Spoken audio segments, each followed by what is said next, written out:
Ya estamos con el economista José Dapena abriendo este último bloque que hoy tuvimos que grabar unas horas antes para cubrir los anuncios del nuevo ministro de Economía, Sergio Massa. José, ¿qué tal? ¿Cómo andás? Muy bien, muy delicada la situación. Me toca hablar justo antes de unos anuncios en materia económica que han creado una expectativa fenomenal y no sabemos qué va a decir, ¿no? Entonces... No, precisamente, ¿no? Sí. ¿Cuál es tu expectativa? No respecto a los anuncios, que bueno, hubo algunos trascendidos, pero veremos cómo vienen, sino cuáles son tus expectativas ante el inicio, ¿no?, de una nueva etapa económica de la Argentina.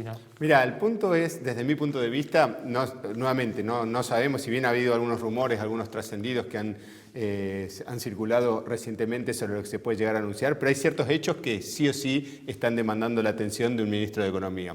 El primer hecho es que no hay dólares, ¿sí? Las reservas netas, de acuerdo a algunos cálculos, están las netas disponibles 1.500 millones de dólares y en estos últimos días el Banco Central, desde que se anunció que iba a ser el ministro de Economía, el señor Massa, ha vendido 500 millones de dólares aproximadamente. Cerca de cero, claro. Exactamente, entonces hay una situación que no es sostenible en el tiempo. Entonces, bueno, José, precisamente una de las medidas de las que se está hablando tiene que ver, ¿no?, con estímulos para que los exportadores, para que se venda la cosecha de soja, ¿no? Sí, lo que pasa es que el principal estímulo sería un tipo de cambio único, un tipo de cambio que de alguna forma refleje la realidad del mercado entre vendedores y compradores, y eso es lo que no está sucediendo, con lo cual al final del día se tienen que elaborar parches o artilugios o sofisticaciones de crear un dólar soja, de que si lo vende, que el 70%, que le doy un dólar link, y todos esos aspectos son complicados cuando la situación más simple es poder establecer un tipo de cambio único que de una forma refleja. Ahora, eso se hace muy difícil con el segundo hecho que enfrenta el ministro de Economía, que no es nuevo, es decir,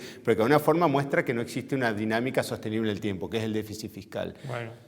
La consecuencia un tema aparte, ¿no? Es que el punto es que gran parte de los problemas argentinos provienen del déficit fiscal y de la monetización, y sobre todo en un contexto en el cual sucedió la pandemia. Es decir, no fue gratuito la pandemia. Argentina la pasó sin acceso al crédito externo, renegociando la deuda. Entonces tuvo que acceder al crédito interno, y el crédito interno significó absorber todo el dinero de todos los ahorros institucionales, aseguradoras, fondos de inversión, bancos, y en segundo lugar emitir dinero para poder sostener ese déficit fiscal. Pero llega un momento en que eso se termina trasladando a precio y sobran los pesos, y al sobrar los pesos termina repercutiendo en la inflación por un lado y en el tipo de cambio de los dólares financieros por el otro. Bueno, esta emisión monetaria también no estimula la huida de todos aquellos que tienen algún ahorro al dólar, justamente para protegerse de la inflación, de la aceleración inflacionaria que esa emisión monetaria va a generar, ¿no? Es que exactamente, y me da la sensación que dentro de todo este proceso ha habido un cambio de paradigma. Me da la sensación de que ya ideológicamente la palabra ajuste no es del todo mal vista, no es mala palabra. Habrá que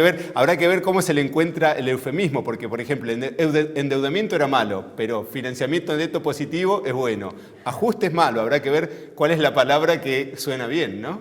Hay un problema además muy grande de credibilidad, ¿no? Porque la ministra de Economía saliente, ¿no?, Silvina Batakis, insistió, ¿no?, varias veces a lo largo de su corta gestión en ratificar las metas acordadas con el Fondo Monetario Internacional, y eso no bastó para calmar a los mercados. Hoy en día, ¿no?, como que se está exigiendo, se está requiriendo medidas más claras, más contundentes, ¿no?, en relación al tema del déficit. Es que me da la sensación de que, y de eso hablábamos al comienzo fuera de cámara, es decir, este es el día de los anuncios, es decir, no hay segundas oportunidades para primeros anuncios. Es decir, si hay un anuncio tiene que ser cuando uno tiene todo el capital político para poder llevar adelante ese anuncio. Entonces, lo que se anuncie hoy es muy importante para determinar qué es lo que va a pasar en las próximas semanas. Es decir, uno no puede dentro de 2 semanas generar un parche porque no salió bien el anuncio del día de hoy, sobre todo cuando uno viene de una dinámica que muestra que es inconsistente desde el punto de vista fiscal, desde el punto de vista monetario y desde el punto de vista de la inflación.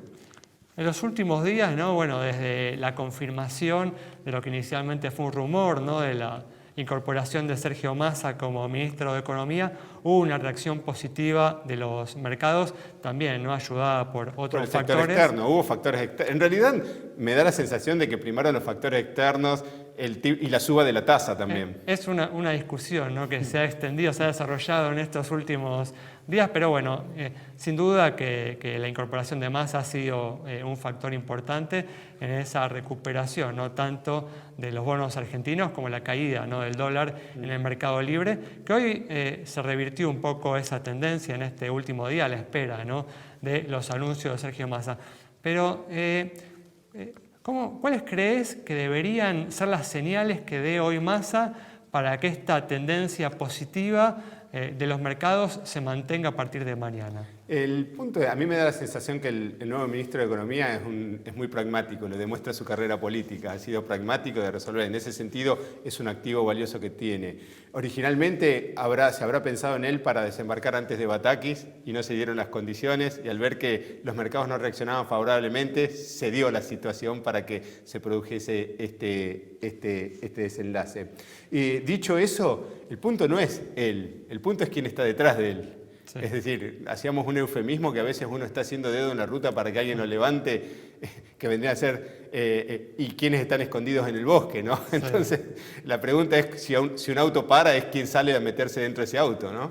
Pero en ese contexto igual no hay anuncio que valga, ¿no? No, es que son los grados de libertad que tienes desde el punto político para llevar adelante un programa que implica un giro de 180 grados con respecto a cierto discurso que no ha claudicado, es decir, ha sido consistente. Si hay algo que uno tiene que reconocer, ha sido la consistencia de cierto discurso político. De alguna manera, lo que me estás diciendo, o lo que entiendo de lo que decís, es que lo mejor que podemos esperar de los anuncios de hoy es que mañana los mercados no reaccionen negativamente. Ya estamos como en un piso del dólar libre, estamos en un techo por ahí de corto plazo o de mediano plazo los bonos. Sí, sobre todo a mí me da la sensación de que no se están intentando resolver la economía para los próximos 10 años o los próximos 5 años, sino solamente se está generando una situación para poder atravesar hasta octubre o noviembre de forma maniobrable, es decir, que no siga subiendo la inflación, que no se siga disparando la brecha, que exista algún tipo de incentivo para la liquidación de dólares y de una forma que se empiece a restablecer cierto orden en las cuentas fiscales, pero nuevamente no va a resolver la economía esa situación. La economía se va a empezar a resolver cuando existe un plan concreto y un capital político para poder implementar para adelante. Esto es atravesar el río que viene bastante revuelto de forma tal de llegar a la otra orilla que vendría a ser el año 2023 con las elecciones. Muy bien, José, muchas gracias. No, al contrario, muchas gracias a ustedes. Cerramos entonces el programa de hoy con el análisis del economista José Dapena en este bloque que tuvimos que grabar en forma anticipada a la espera de las medidas que posiblemente en este momento o hace unos minutos haya terminado de anunciar el nuevo ministro de Economía, Sergio Massa. Nos reencontramos el próximo miércoles a las 20:30 aquí en Metro.